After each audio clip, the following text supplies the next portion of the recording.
ini adalah seorang misionaris.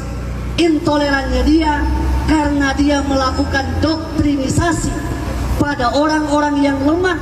Awalnya saya mikir, siapa sih si Peter Yongrin ini? Kenapa sampai kedatangannya itu ditolak sama beberapa kelompok orang yang ada di kota Palu? Dan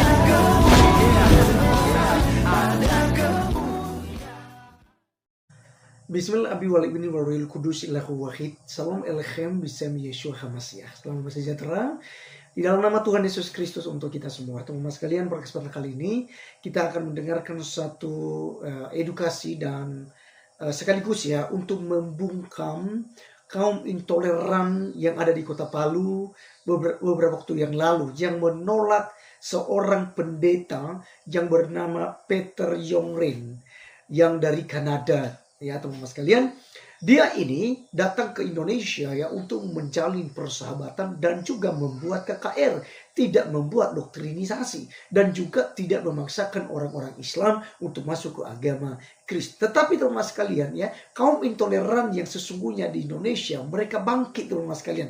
Ya akhirnya Pak, mereka bawa-bawa nama suku ya. Nanti kita akan dengarkan ini salah satu suku yang berasal dari yang mereka sebutkan dan tidak terima dengan apa yang mereka lakukan itu, karena justru di suku itu menghormati perbedaan, ya kan gitu. Jadi ya jangan dong sampai terjadi intoleran menurut dia. Nanti kita akan dengarkan kawan-kawan. Tetapi satu hal saya mau sampaikan, bahwa sekalipun mereka sudah lama begitu, tetapi pendeta Peter Yongrin tetap datang ke Indonesia dan juga sudah melaksanakan acara ibadah persahabatan itu. Dan banyak orang yang kemudian dipulihkan, disembuhkan, orang yang lumpuh ya kan, orang yang tuli itu disembuhkan semua. Kenapa? Karena dia memiliki karunia kesembuhan. Ya kurang lebih seperti Pastor Andi Simon yang ada di Indonesia. Nah teman-teman sekalian, tanpa berlama-lama, saya langsung saja untuk mengajak kita untuk menonton apa yang disampaikan ya oleh salah seorang daripada Muslim asal kota Palu, dan satu sukunya dia udah sebutkan tadi. Itu sangat jelas sekali bahwa dia mengatakan dia pun ya tidak menyangka ada orang-orang sejahat seperti itu. Kenapa sih menolak gitu loh, menolak pendeta Peter Yongrin? Bukankah dia sama seperti Zakir Naik? Dan saya mau katakan pun teman-teman sekalian, Zakir Naik lebih berbahaya daripada Peter Yongrin ini. Nah teman-teman sekalian, seperti apa videonya kita simak dulu berikut ini. Ini adalah seorang misionaris. Intolerannya dia karena dia melakukan doktrinisasi pada orang-orang yang lemah. awalnya saya mikir, siapa sih si Peter Yongrin ini? Kenapa sampai kedatangannya itu ditolak sama beberapa kelompok orang yang ada di kota Palu? Dan setelah saya searching, saya cari tahu informasinya dan saya nonton juga videonya. Ternyata Peter Yongrin ini adalah seorang pendeta agama Kristen. Kalau di agama Islam, sebenarnya sama saja seperti Ustadz Zakir Naik. Sangat disayangkan ya guys, kalau misalnya hal-hal seperti ini harus terjadi di kota Palu. Karena di banner demo mereka itu membawa suku Kaili. Menurut saya justru ini sangat tidak mempresentasikan orang-orang Kaili. Karena saya sendiri orang Kaili guys, keluargaku juga banyak yang dari Pakuli, dan dari dulu sampai sekarang keluargaku itu selalu mengajarkan untuk hidup berdampingan walaupun beda agama. Justru dengan kita berdemo seperti itu sebenarnya semakin memperlihatkan bahwa kita itu takut dengan kedatangan Peter Yongrin. Kalau emang pada dasarnya iman kita itu kuat, kita seharusnya tidak merasa terganggu dengan kegiatan ibadah agama lain. Dan pada saat demo, mereka juga bilang kalau mereka menolak kedatangan Peter Yongrin di kota Palu itu karena menurut mereka Peter Yongrin itu adalah orang yang intoleran. Guys, sebaiknya kita sama-sama belajar yuk, apa sih arti dari intoleransi itu? Intoleransi itu adalah sikap tidak menghargai perbedaan yang ada. Dan kalau kita demo seperti itu, justru kitalah yang intoleran dengan agama lain. Coba deh kalian pikir, kenapa sih Ustadz Zakir Naik boleh, tapi kalau Peter Yongrin kok nggak boleh? Selama kegiatannya tidak melakukan pemaksaan dan tidak melakukan pelecehan dan juga tidak melakukan kerusuhan, ya kenapa nggak boleh? Kalau misalnya misalnya nanti ada orang yang lemah imannya terus secara sukarela datang pergi ke khotbahnya Peter Yongrin, ya kita jangan salahin pendetanya dong. Di sini kita hanya bisa berharap kebijakan dari pemerintah sih guys. Semoga pemerintahan Kota Palu itu bisa mendengar semua pihak, duduk bersama dan cari solusi untuk membangun Kota Palu yang bisa rukun, damai dan tentram. Karena pada dasarnya kita ini negeri Nusantara guys, kita bangsa Indonesia, dasar kita Pancasila, kita beragam suku dan beragam agama. Kami Dengan orang-orang yang agama di luar agama Islam, kami tahu di dalam Kristen ada satu fatwa, ada satu yang tertulis di dalam ayat kitab suci mereka. Apa katanya? Jangan pernah ambil ia dari Tuhannya. Coba buka kau punya kitab, buka kitab sucimu. Wallahi pasti ada kalimat tersebut. Jangan ambil mereka dari Tuhanmu.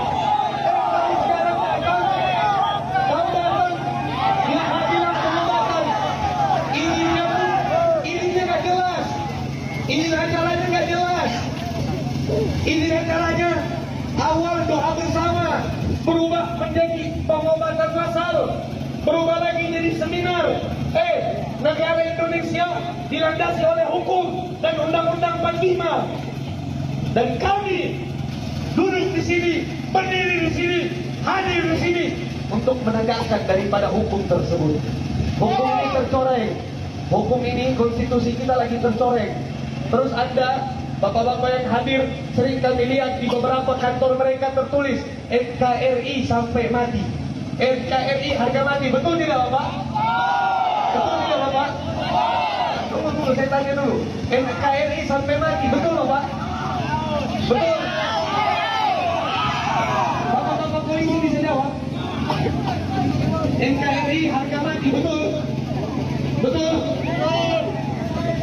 Tujuan kita di sini untuk menjaga NKRI sampai tetes darah. Oke, kawan-kawan sekalian, kita melihat apa yang disampaikan ya. Udah sangat jelas, sangat adem, dan juga logika, dan bisa dimasuk akal gitu ya.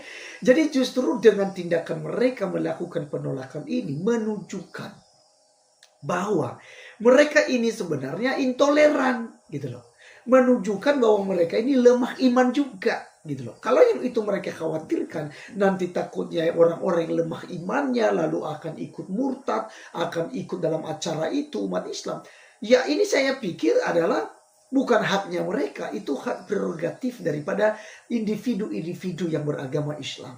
Ya toh juga kan kalau mereka misalnya lumpuh ya kan, mereka cacat gitu ya, karena ya penyakit dan lain sebagainya, akhirnya datang ya dalam acara tersebut ya, mereka mengharapkan supaya disembuhkan. Lah kalau mereka sembuh bagaimana? Lalu mereka timbul iman, karena dalam Roma 10 ayat 17 berkata iman timbul dari pendengaran dan pendengaran oleh firman Kristus. Nah ketika pendeta Peter Yongrin menyampaikan khutbahnya, menyampaikan ayat-ayat kitab suci, menyampaikan mujizat-mujizat dalam nama Yesus, dan mereka beriman, dan ketika mereka ditumpang tangan, didoakan sakit penyakit mereka, dijamah dalam nama Tuhan Yesus, mereka mengalami kesembuhan, lalu mereka mengubah agamanya, mereka menjadi pengikut Yesus Kristus. Nah itu bukan hak kalian, itu hak prerogatif orang tersebut kawan-kawan. Jangan sampai kalian mengintimidasi. Bukankah undang-undang di Republik Indonesia memberikan kebebasan kepada setiap individu untuk memilih kepercayaan dan agamanya masing-masing? Iya kan? Nah jadi kan sama-sama dong, agama Islam, agama Syiar, Kristen juga agama Syiar. Mari tunjukkan agama Islam itu bahwa rahmatan lil alamin. Tunjukkan bahwa agama Islam itu agama yang diridhoi oleh Allah Subhanahu wa taala.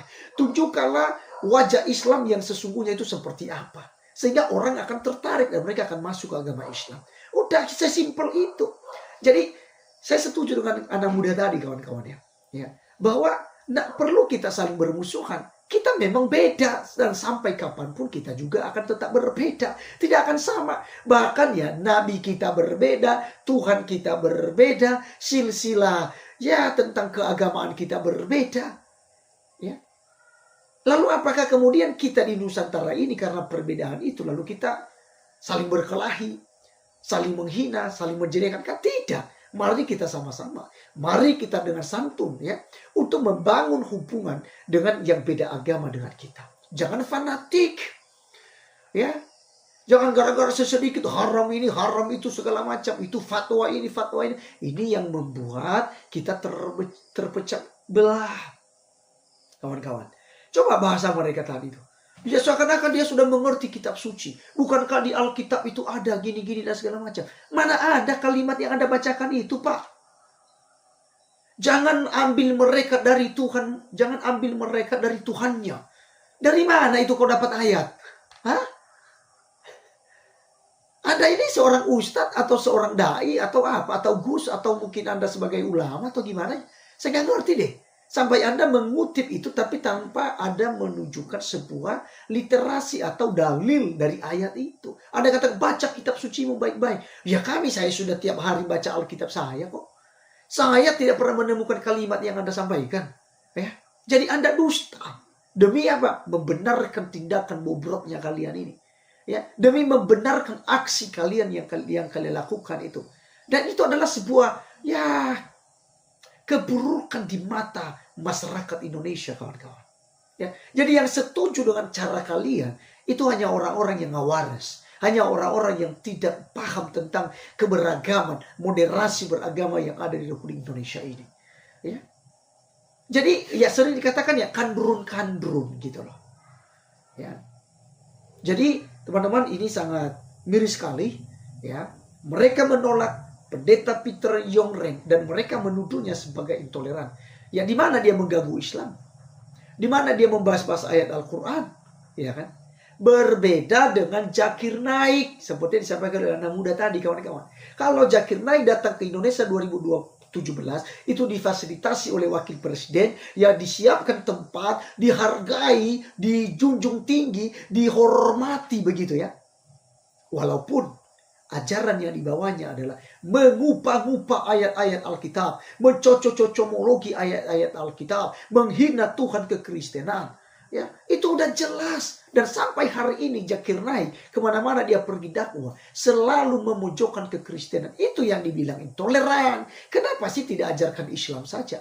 Kenapa kamu tidak menggali, menyampaikan ini, oh itu hadis ini, hadis itu, ini dari Sahih Muslim, Sahih Bukhari, Sahih Abu Daud ya. Kemudian apalagi itu Musnad Ahmad, dari ini, dari itu, segala macam, buku ini, buku itu, Sirah Nabawiyah dan segala macam. Mungkin itu yang harus Anda sampaikan, yang harus diajarkan. Jangan kemudian Anda doyan mengajarkan kekristenan. Kalau bicara tentang intoleran, yang intoleran dibandingkan pendeta Peter Yongren dengan Zakir Naik, yang intoleran adalah Zakir Naik. Baik teman-teman sekalian, demikianlah tanggapan kita kali ini. Sampai ketemu di video berikutnya. Tuhan Yesus memberkati. Salam.